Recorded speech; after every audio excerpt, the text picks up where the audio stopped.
नमस्कार, दिन भर की बड़ी खबरों में आपका स्वागत है। मैं हूं आराधना।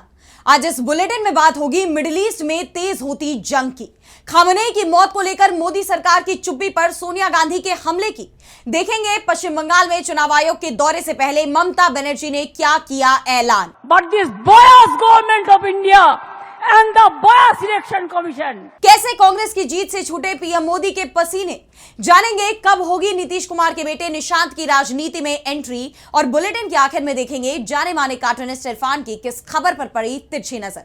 लेकिन दिन भर की तमाम बड़ी खबरों से पहले एक नजर आज की सुर्खियों पर। बीजेपी ने 6 राज्यों के 9 राज्यसभा उम्मीदवारों के नाम किए जारी। इनमें बिहार, हरियाणा, पश्चिम बंगाल, छत्तीसगढ़, उड़ीसा, असम राज्य हैं शामिल। महाराष्ट्र के उम्मीदवारों के नामों की घोषणा बाकी। इजरायल और ईरान जंग के बीच दुबई से घर लौटी बैडमिंटन खिलाड़ी पीवी सिंधु, सोशल मीडिया पर शेयर किया इमोशनल पोस्ट, कहा मैं सौभाग्यशाली हूं कि मैं वापस घर लौटी। कर्नाटक के मुख्यमंत्री सिद्धारमैया की तमिलनाडु के मुख्यमंत्री एमके स्टालिन को चिट्ठी, दक्षिणी राज्यों के साथ केंद्र के सौतेले व्यवहार के खिलाफ मांगा समर्थन, इंटर स्टेट काउंसिल की उठाई मांग। अदालतों में एआई के इस्तेमाल पर सुप्रीम कोर्ट सख्त, अटॉर्नी जनरल और बार काउंसिल ऑफ इंडिया को जारी किया नोटिस, 10 मार्च को होगी अगली सुनवाई। ये तो थी सुर्खियां, अब बात आज की सबसे बड़ी खबर की। मिडिल ईस्ट में जंग तेज होती जा रही है। इजरायल और अमेरिका पर ईरान के पलटवार ने पूरे क्षेत्र में भयंकर तबाही मचाई है। ईरानी मिसाइलों का कहर खाड़ी देशों में बने अमेरिकी बेसों पर भी दिखाई दे रहा है। इस बीच इजरायल ने लेबनान में भी नया मोर्चा खोल दिया। बढ़ते तनाव को देख चीन की तरफ से भी बयान जारी किया गया है। तो क्या है मिडिल ईस्ट के मौजूदा हालात, जानने के लिए देखिए ये रिपोर्ट। मिडिल ईस्ट में हालात तेजी से बिगड़ते नजर आ रहे हैं। इजराइल और अमेरिका के हमलों के जवाब में ईरान ने भी जोरदार हमला बोला है। इजराइल से लेकर अमेरिका के सैन्य बेसों तक उसने ताबड़तोड़ मिसाइलें दागी हैं। उसने होर्मुज स्ट्रेट बंद कर दिया है, जो दुनिया भर में तेल सप्लाई को बाधित कर सकता है। इसके साथ ही ईरान ने अमेरिका के साथ बातचीत को भी पूरी तरह से खारिज कर दिया है। ईरान के विदेश मंत्रालय के प्रवक्ता इस्माइल बगाई ने कहा कि उन लोगों पर हमेशा के लिए कलंक रहेगा जिन्होंने कूटनीति का रास्ता अपनाने का दावा किया, लेकिन ईरान के तर्क के सामने झुक गए और सैन्य विकल्प का सहारा लिया।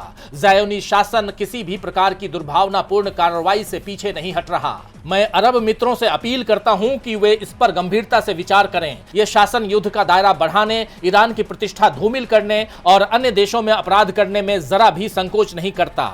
ईरान पहले ही साफ कर चुका है कि उसकी अरब देशों के साथ कोई दुश्मनी नहीं है। वो केवल अमेरिकी सैन्य ठिकानों को निशाना बना रहा है और अब उसने इजराइल के इरादों को भी दुनिया के सामने उजागर कर दिया है। अब इस पर अरब देशों का रुख क्या होता है वो देखना होगा, लेकिन फिलहाल इस जंग में अमेरिका और इजराइल अलग थलग पड़ते नजर आ रहे हैं, क्योंकि नेटो ने भी साफ कर दिया है कि वो इस जंग का हिस्सा नहीं बनेगा।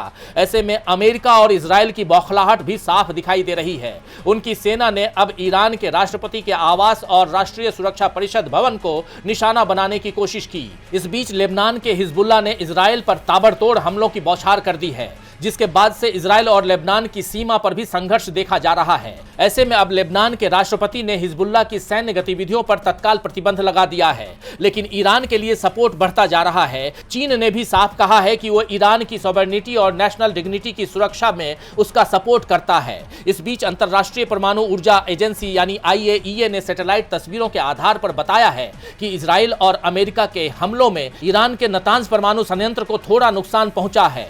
यूनाइटेड नेशन की संस्था ने यह भी साफ किया कि फिलहाल किसी रेडिएशन लीक का खतरा नहीं है, लेकिन जिस तरह से ये जंग भड़कती जा रही है उसके बाद आने वाले वक्त में ये और खतरनाक रूप ले सकती है। मिडिल ईस्ट में छिड़ी जंग को लेकर पूरी दुनिया टेंशन में है और अब भारत की सियासत में भी इसे लेकर बहस छिड़ गई है। ईरान के supreme leader ayatollah Ali Khamenei की जान लिए जाने पर मोदी सरकार की चुप्पी ने बड़ा सियासी तूफान खड़ा कर दिया है। कांग्रेस की सीनियर नेता सोनिया गांधी ने इस मुद्दे पर एक लेख के जरिए पूछा है कि आखिर पीएम मोदी इस मुद्दे पर मुंह क्यों नहीं खोल रहे। क्या यह चुप्पी मौन सहमति है? देखिए ये रिपोर्ट। ईरान के सर्वोच्च नेता आयतुल्ला अली खामनेई की जान लिए जाने के बाद मोदी सरकार के रुख पर कांग्रेस ने कड़ा ऐतराज जताया है। पार्टी की संसदीय दल की नेता सोनिया गांधी ने सरकार की चुप्पी पर गंभीर सवाल उठाए हैं। द इंडियन एक्सप्रेस में छपे लेख में सोनिया गांधी ने साफ शब्दों में कहा है, इस मामले में भारत की चुप्पी का मतलब तटस्थता नहीं बल्कि अपनी जिम्मेदारी से पीछे हटना है। अपने लेख की शुरुआत में सोनिया गांधी लिखती हैं, 1 मार्च को ईरान ने इस बात की पुष्टि की कि उसे सर्वोच्च नेता आयतुल्ला अली खामनेई की अमेरिका और इजराइल की तरफ से किए गए टारगेटेड हमलों में जान ले ली गई थी। चल रही बातचीत के बीच एक मौजूदा राष्ट्राध्यक्ष की जान लेना समकालीन अंतर्राष्ट्रीय संबंधों में एक गहरी दरार को दर्शाती है। अपने लेख में सोनिया गांधी ने प्रधानमंत्री नरेंद्र मोदी के बयानों की भी आलोचना की। उन्होंने कहा कि सरकार ने ईरान की संप्रभुता के उल्लंघन पर कुछ नहीं कहा। शुरुआत में पीएम मोदी ने अमेरिका और इजरायल के हमले पर कोई बात नहीं की। उन्होंने सिर्फ यूएई पर हुए ईरान के जवाबी हमले की निंदा की। सोनिया ने कहा कि बाद में पीएम ने संवाद और कूटनीति की जो बात कही वो काफी घिसी पिटी लगी। सोनिया गांधी ने इस घटना की टाइमिंग को लेकर भी चिंता जताई। उन्होंने लिखा, ये घटना पीएम मोदी के इजरायल दौरे से लौटने के मात्र 48 घंटे के अंदर हुई। वहीं पीएम मोदी ने बेंजामिन नेतन्याहू की सरकार को अपना समर्थन दिया था, ऐसे समय में जब कई देश इस मामले से दूरी बनाए हुए हैं। भारत का इजरायल को ऐसा समर्थन देना चिंताजनक है। सोनिया गांधी आगे लिखती है कि बिना युद्ध का ऐलान किए किसी नेता की जान लेना संयुक्त राष्ट्र चार्टर का उल्लंघन है। अगर दुनिया का सबसे बड़ा लोकतंत्र ऐसे मामलों पर चुप रहता है तो ये एक बहुत गलत मिसाल पेश करेगा। ऐसा लगता है जैसे भारत इस घटना को मौन समर्थन दे रहा हो। उन्होंने याद दिलाया कि 1994 में जब कश्मीर मुद्दे पर भारत के खिलाफ संयुक्त राष्ट्र में प्रस्ताव लाया जा रहा था, तब ईरान ने उसे रोकने में अहम भूमिका निभाई थी। पूर्व प्रधानमंत्री अटल बिहारी वाजपेयी ने भी 2001 में ईरान जाकर इन रिश्तों को मजबूती दी थी। लेख के आखिर में सोनिया गांधी ने लिखा है कि भारत हमेशा से वसुधैव कुटुंबकम की बात करता रहा है। इसका मतलब सिर्फ नारा देना नहीं है, बल्कि न्याय के साथ खड़ा होना है। उन्होंने मांग की कि अंतर्राष्ट्रीय व्यवस्था के इस अहम मुद्दे पर संसद में पूरी पारदर्शिता के साथ चर्चा होनी चाहिए। यानी देखा जाए तो खामनेई की जान लिए जाने पर मोदी सरकार के रवैये पर कांग्रेस ने कड़े सवाल उठाए हैं। अब इस लेख पर मोदी सरकार की तरफ से कोई जवाब आता है या नहीं, ये देखना होगा। मिडिल ईस्ट की जंग को लेकर देश की सियासत में बहस छिड़ गई है तो पश्चिम बंगाल में विधानसभा चुनाव की सुगबुगाहट भी तेज हो गई है। मुख्य चुनाव आयुक्त ज्ञानेश कुमार की अगुवाई में चुनाव आयोग की टीम कोलकाता दौरे पर जा रही है, लेकिन उससे पहले सीएम ममता बनर्जी ने बड़ा ऐलान कर दिया है जो आयोग के लिए चुनौती के रूप में देखा जा रहा है। तो क्या है ये पूरी खबर, देखिए इस रिपोर्ट में। पश्चिम बंगाल में कभी भी विधानसभा चुनाव का ऐलान हो सकता है। राजनीतिक पार्टियां तो चुनाव की तैयारियों में जुटी हैं ही और अब चुनाव आयोग भी तैयारियों का जायजा लेने कोलकाता पहुंच रहा है। जानकारी के मुताबिक मुख्य निर्वाचन आयुक्त ज्ञानेश कुमार के नेतृत्व में निर्वाचन आयोग का एक दल 9 मार्च से पश्चिम बंगाल जाने की तैयारी में है। उनका यह दौरा 2 दिन का रहने वाला है। आयोग ने 10 मार्च को एक बैठक भी तय की है। इस दौरान चुनाव आयोग की टीम राजनीतिक दलों के प्रतिनिधियों से मुलाकात करेगी, प्रशासनिक अधिकारियों के साथ भी बैठकें करेगी। कहा यह जा रहा है कि चुनाव आयोग इस बार बंगाल में मतदान चरणों की संख्या कम कर सकता है। आप जानते हैं कि 2021 में 8 चरणों में विधानसभा चुनाव कराए गए थे, लेकिन अब चुनाव शेड्यूल को छोटा करना मुश्किल होता जा रहा है। बंगाल में 6 चरणों से कम में चुनाव कराना मुमकिन नहीं हो सकता। ऐसे में उम्मीद ये जताई जा रही है कि राज्य की 294 विधानसभा सीटों पर 6 या 7 चरणों में चुनाव कराए जा सकते हैं। एक तरफ जहां चुनाव आयोग ने कमर कस ली है, वहीं दूसरी तरफ राज्य में हुई एसआईआर प्रक्रिया में लाखों वोटरों के नाम काटने को लेकर सीएम ममता बनर्जी का हमला जारी है। वो चुनाव आयोग और बीजेपी पर भड़क उठी है, दोनों पर साठगांठ के आरोप लगाए हैं। सीएम ममता ने चुनाव आयोग और केंद्र सरकार को पक्षपाती और प्रतिशोधी बताया और कहा, to be the voters, but this biased government of India and the biased election commission, vanish Kumar, they want to vanish the people's name. Now the constitution is in crisis in our country. और वो यही नहीं रुकी, उन्होंने ऐलान किया है कि वो 6 मार्च को धरने पर बैठेंगी। ममता बनर्जी के इस ऐलान के बाद बंगाल में सियासत गर्मा गई है। माना जा रहा है कि चुनाव आयोग के दौरे से पहले ममता बनर्जी का धरना देना आयोग के लिए बड़ी चुनौती बन सकता है। ममता बनर्जी के तेवरों ने चुनाव आयोग की परेशानी बढ़ा दी है तो कांग्रेस ने भी तल्ख तेवर दिखाए हैं। दिल्ली के भारत मंडपम में हाल ही में आयोजित हुए एआई समिट में युवा कांग्रेस के प्रदर्शन पर बवाल थमने का नाम नहीं ले रहा और अब एक बार फिर इंडियन यूथ कांग्रेस ने पीएम मोदी पर बड़ा हमला बोला है और साथ ही कई गंभीर आरोप भी लगाए हैं। तो क्या कुछ कहा इंडियन यूथ कांग्रेस ने, जानने के लिए देखिए ये रिपोर्ट। दिल्ली के भारत मंडपम में हाल ही में एआई समिट का आयोजन हुआ था, जिस दौरान इंडियन यूथ कांग्रेस के कार्यकर्ताओं ने सरकार के खिलाफ जमकर विरोध प्रदर्शन और नारेबाजी की थी।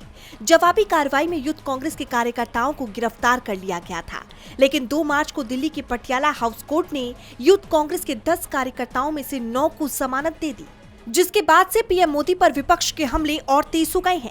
इसी कड़ी में इंडियन यूथ कांग्रेस ने एक्स पर पोस्ट कर पीएम मोदी की कड़ी निंदा की है। इंडियन यूथ कांग्रेस ने लिखा कि एआई समिट में इंडियन यूथ कांग्रेस के जिस प्रदर्शन में मीडिया में करीब 1 हफ्ते तक चर्चा हुई, हमारे साथियों को देशद्रोही तक कहा गया। प्रधानमंत्री ने रैलियों में उल जलूल बातें की, नेशनल शेम बताया। पटियाला कोर्ट ने उस प्रदर्शन को लोकतांत्रिक, शांतिपूर्ण, प्रतीकात्मक, राजनीतिक असहमति माना। मीडिया और सरकार पूरे देश को कैसे गुमराह करती है, ये मामला उसका प्रत्यक्ष उदाहरण है।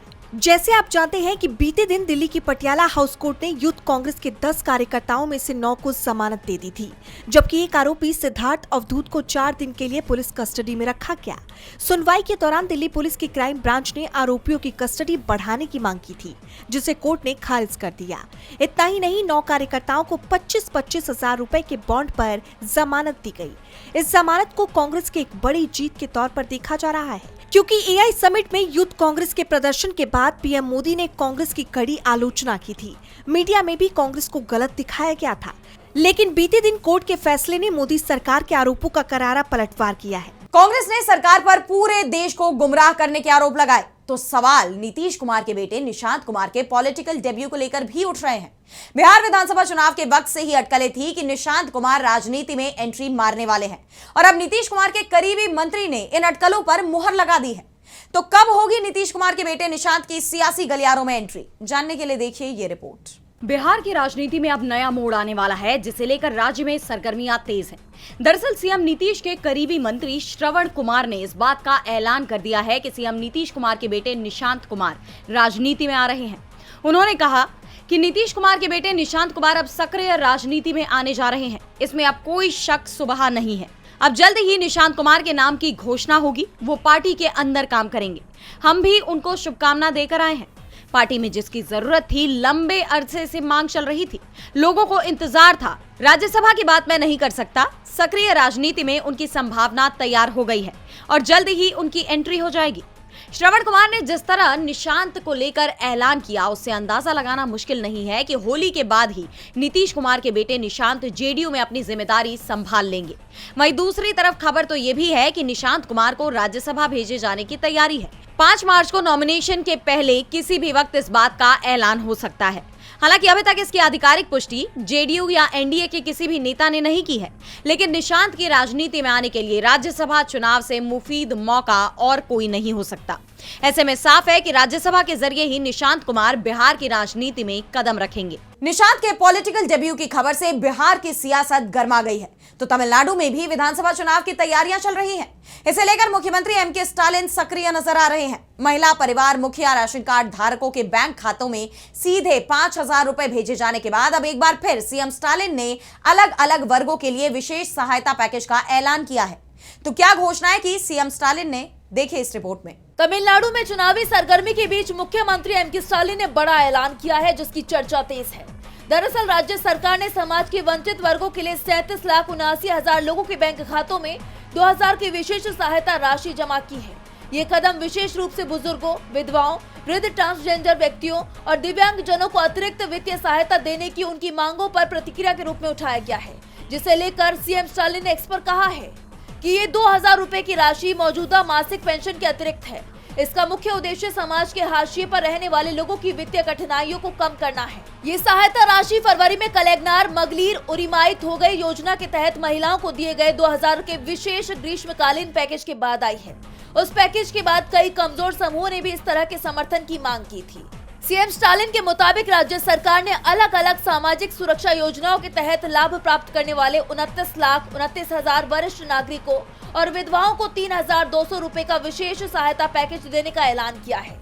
इसके अलावा 5,92,000 दिव्यांगजनों को 3,500 रुपए की राशि दी गई है और रखरखाव सहायता प्राप्त करने वाले 2,58,000 दिव्यांगजनों के परिवारों के बैंक खातों में 4,000 रुपए जमा किए गए हैं। आपको याद होगा, इससे पहले 13 फरवरी को भी मुख्यमंत्री स्टालिन ने ऐलान किया था कि सत्तारूढ़ डीएमके सरकार की मासिक सहायता योजना के तहत 1,31,00,000 महिला परिवार मुखिया राशन कार्ड धारकों को बैंक खातों में सीधे 5,000 जमा किए गए थे। स्टालिन यही नहीं रुके, उन्होंने आगे कहा कि मैं एक बार फिर दोहराता हूँ कि तमिलनाडु के विकास के सफर में हम किसी को पीछे नहीं छोड़ेंगे। सीएम स्टालिन ने तमिलनाडु की जनता के लिए अहम घोषणाएं की हैं। इस बीच सीजेआई सूर्यकांत का एक बयान भी खूब सुर्खियां बटोर रहा है। अदालतों की निष्पक्षता पर उठते सवालों और सरकार समर्थक होने के आरोपों के बीच गुजरात नेशनल लॉ यूनिवर्सिटी के दीक्षांत समारोह में उन्होंने अहम टिप्पणी की है। तो क्या कुछ कहा सीजेआई ने, जानेंगे इस रिपोर्ट में। गुजरात नेशनल लॉ यूनिवर्सिटी के 16वें दीक्षांत समारोह में सीजेआई सूर्यकांत ने कानूनी पेशे की मर्यादा और जन विश्वास पर बड़ी बात कही। उनका ये बयान ऐसे समय पर आया है जब न्यायपालिका पर सरकार के पक्ष में फैसले देने और भ्रष्टाचार के आरोप लगाने की कोशिश सामने आई है। सीजेआई सूर्यकांत ने युवा वकीलों को चेतावनी भरे लहजे में कहा कि विश्वसनीयता धीरे धीरे बनती है, लेकिन ये जल्दी खो भी सकती है। कानूनी व्यवस्था में जनता का विश्वास वकीलों और न्यायाधीशों की ईमानदारी पर टिका होता है। हाल के दिनों में एनसीईआरटी की किताबों में न्यायपालिका के अंदर भ्रष्टाचार के जिक्र और कुछ फैसलों पर उठते राजनीतिक सवालों के बीच सीजेआई का ये बयान काफी अहम माना जा रहा है। सीजेआई ने कहा कि अदालतों की हकीकत पाठ्य पुस्तकों से अलग होती है। उन्होंने कहा कि अदालतों में मुवक्किलों पर असली दबाव और सख्त समय सीमा होती है। पेशेवर जीवन में नैतिक दुविधाएं और अप्रत्याशित चुनौतियां आती हैं। वकीलों का हर फैसला, चाहे वो फीस हो या मुवक्किल की गोपनीयता, सिस्टम के प्रति विश्वास को प्रभावित करता है। संस्थानों की निष्पक्षता पर बोलते हुए सीजेआई ने औसत दर्जे के बजाय विशेषज्ञता और ईमानदारी पर जोर दिया।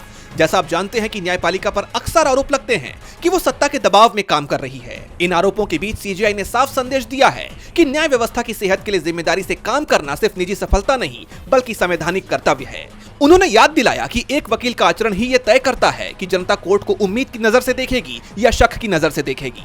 न्यायपालिका की विश्वसनीयता, उस पर भ्रष्टाचार के दावों और सरकार के दबाव में काम करने के आरोपों के बीच सीजेआई का ये बयान काफी चर्चा बटोर रहा है। और बुलेटिन के आखिर में देखेंगे जाने माने कार्टूनिस्ट इरफान की किस खबर पर पड़ी तिरछी नजर।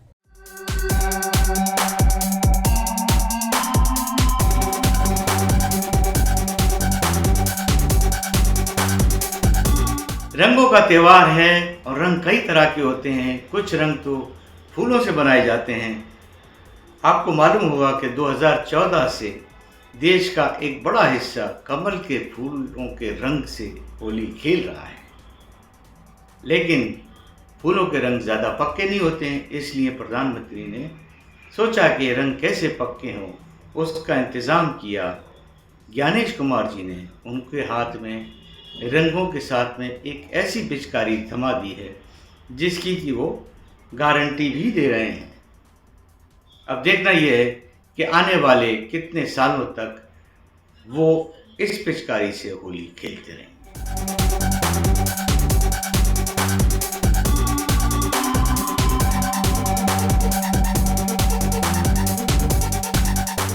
बहुत बहुत शुक्रिया इरफान जी। तो आज इस बुलेटिन में इतना ही। आप देखते रहिए डीबी लाइव। नमस्कार।